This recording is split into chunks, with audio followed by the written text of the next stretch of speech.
राजवा नदी बन्यजल खोर्धा ब्लॉक नरणगढ़ ओरबर सिंह पंचायत को क्षतिग्रस्त करिछि। दुईटी पंचायतर हिरीमूल ढीहखला मानपुर धवलपुर हाड़पदा ओरिमी आदि 8 रु अधिक गांव क्षतिग्रस्त होइछि। हिरीमूल बाह्य जगत विच्छिन्न होइछि। लोकंक दुख कहले न सरे। नरणगढ़ पंचायत धवलपुर बलपुर गाँव में पानी पशि लोकंक दुर्दशा बढ़िछि। लोहित नारायण महापात्र सीधासलख सहयोगी रोचंती आम सहित वर्तमान। लोहित स्थिति कौन है?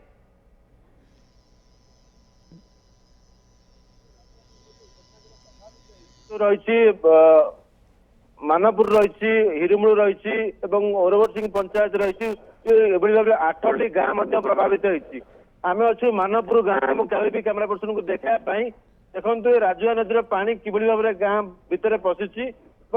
पानी काली टिके पानी कम रही किंतु जो भाई भाव में स्थिति रही अति संगीन रही लोक मैंने जावा आसवा करने बहु असुविधार सम्मुखीन होती। अपर पाखे यदि आम कहीपर एटी प्राय जो दुईटी पंचायत प्राय 8टी गाँव प्रभावित होती। हजार हजार हेक्टर चाष जमी नष्ट होती। सबू लोक जो अच्छा ये एक दयनीय परिस्थिति रोचे समस्त गाँव लोक मैंने किंतु प्रशासन पक्षर रंधन खाद्य बंटन कर पानी पाउच बंटन कर मेडिकल टीम गोटे आसी रही शेल्टर होम रे तेणु एटी समस्त प्रकार व्यवस्था कराई किंतु लोकों दुर्दशा दिन को दिन बढ़िबार लगी। केबे पानी छाड़ब ताहा ही समस्त बर्तमान विषय चिंतार विषय रही किंतु हीराकुद जो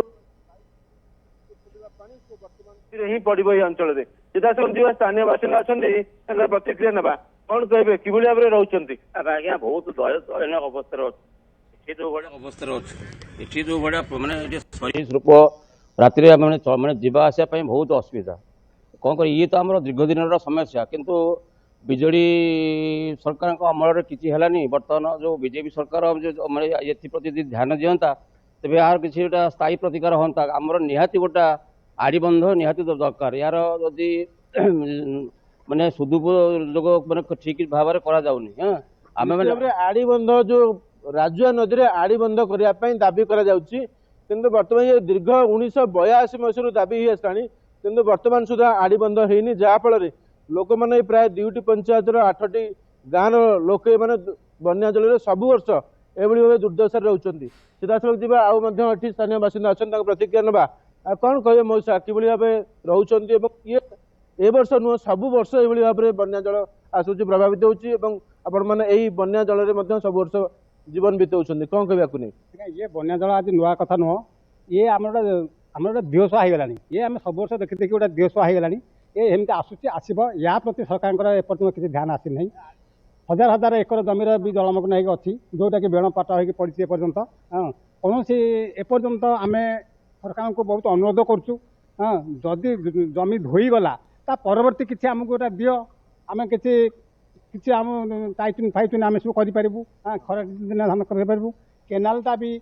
अनुकूलटा हो पर्यंत भी केनाल फाइनाल हम अवस्था ना कि केबे हम आम भी आशा हर सारा निश्चय देखो जो भाव में स्थानीय बासिंदा रोचे दुख प्रकाश करुले मुझे कैमरा पर्सन को जावाई ये देखो गाँ दाण्ड रही हूँ अंगनवाड़ी केन्द्र रही मानपुर अंगनवाड़ी केन्द्र रही ये संपूर्ण भाव में जो गाँ दाण्ड प्राय आंठू अंचल पानी बसी सबुठ बड़ कथा एठी स्थानीय लोक मैंने आसी सहायता करुँच विशेष भाव में स्थानीय लोक अच्छा प्रतिक्रिया ना कौन कहे आम देखुलू आप कहते आम लाइट निजे लगे कि प्रशासन पक्ष किसी लाइटर व्यवस्था हो नाला कौन कहवाक नहीं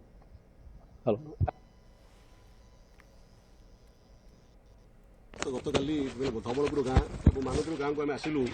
लोक मान अभियोग लाइट साप फाप प्रशासन किसी लाइट व्यवस्था नाला तेणु आम तरफ आम से लाइट और सकाल पानी व्यवस्था भी नाला जोटा कि टैंकर में पानी पठेई थिलु तेणु पानी धवलपुर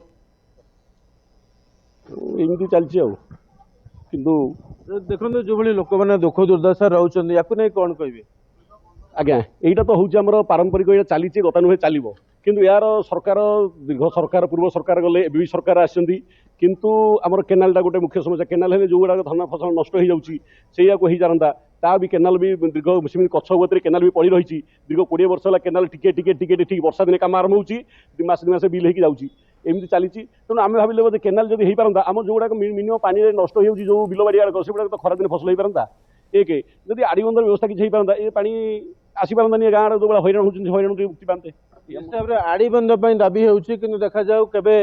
ପ୍ରଶାସନ ଏ ଦିଗରେ ସଚେତନ ହେଉଛି କିନ୍ତୁ ଅପରପକ୍ଷରେ ଯଦି ଆମେ କହିପାରିବା ଗାଁ ଦାଣ୍ଡରେ ଦେଖନ୍ତୁ ପାଣି ପଶିଛି ଏବଂ କିଛି ଲୋକଙ୍କ ଘରେ ମଧ୍ୟ ପାଣି ପଶିଛି କିନ୍ତୁ ପାଣି ଗତକାଲି ଠାରୁ ଆଜି ଟିକେ କମ୍ ରହିଛି କିନ୍ତୁ ଆସନ୍ତାକାଲି ଯେତେବେଳେ ହୀରାକୁଦର 22ଟି ଗେଟ୍ ଯେଉଁ ଖୋଲା ଯାଇଛି ତାର ପାଣି ଯେତେବେଳେ ରାଜା ନଦୀରେ ପ୍ରଭାବିତ ହେବ ନିଶ୍ଚିତ ଭାବରେ ଇଏ ଗାଁର ଯେଉଁ ରହିଛି ଘର ରହିଛି ଇଏ ମଧ୍ୟ ଡୁବିବ। ଅପରପକ୍ଷରେ ଯଦି କୁହାଯାଇପାରିବ ଗାଈ ଗୋରୁମାନଙ୍କ ପାଇଁ ପର୍ଯ୍ୟାପ୍ତ ପରିମାଣରେ ଗୋଖାଦ୍ୟ ନାହିଁ ଏପଟେ ମଧ୍ୟ ଗାଈ ଗୋରୁମାନେ ବିଚରଣ କରିବା ପାଇଁ ମଧ୍ୟ ପଡ଼ିଆ ସବୁ ଜଳମୟ ହୋଇଛି ତେଣୁ ଘରେ ମଧ୍ୟ ଗୃହପାଳିତ ପଶୁମାନେ ଅଛନ୍ତି ସେଥିପ୍ରତି ଯେତିକି ଖାଦ୍ୟ ଦିଆଯାଉଛି ପ୍ରଶାସନ ପକ୍ଷରୁ ତାହା ଯଥେଷ୍ଟ ହେଉନାହିଁ ଯାହା ଲୋକମାନେ ଅଭିଯୋଗ କରୁଛନ୍ତି ଆଉ ଅଧିକ ସଂଖ୍ୟକ ବା ଅଧିକ ପରିମାଣର ଖାଦ୍ୟଶସ୍ୟ ଦେଲେ ଗାଈ ଗୋରୁମାନେ ସଠିକ୍ ଭାବରେ ରହିପାରିବେ। ଅପରପକ୍ଷରେ ପ୍ରଶାସନ ପକ୍ଷରୁ ମଧ୍ୟ ରନ୍ଧନ ଖାଦ୍ୟ ବଣ୍ଟନ କରାଯାଉଛି ଲୋକଙ୍କ ପାଇଁ ଏବଂ ଶୁଖିଲା ଖାଦ୍ୟ ମଧ୍ୟ ବଣ୍ଟନ କରାଯାଉଛି ଆଉ ମେଡିକାଲ ଟିମ୍ ମଧ୍ୟ ଆସିଛି ପାନୀୟ ଜଳର ବ୍ୟବସ୍ଥା ମଧ୍ୟ ହେଉଛି କିନ୍ତୁ ଦୁଃଖରେ ଲୋକ ରହୁଛନ୍ତି। ଆଶା କରିବା କେବେ ପାଣି ଏଠୁ ଅପସର ଯାଉଛି ଏବଂ ଲୋକମାନଙ୍କର ଚଳଣି ସ୍ୱାଭାବିକ ହେଉଛି ତାହା ଦେଖିବାକୁ ବାକି ରହିଲା। बिल्कुल रोहित जहाँ आप आमको चित्र देखा खास करके पानी गाँ भितर तो प्रवेश करिछि चाष कार्य व्यापक भाव प्रभावित होछि चाष जमी गुड़िक पानी जेहेतु जमी रही तेणु फसल पची नष्ट होबार भय भी घारी चाषी को एवं गाँव में भी पीवा पानी ठूँ आरंभ करके अन्य समस्या देखा देउछि पानी आउ बढ़ी नाही पानीर स्तर हुए तो कमी पारे किंतु पानी कमिबा परे भी लोकंकर अवस्था बा जो दुर्दशा रही ताहा जे कमी जीव ताहा कही हेब नाही।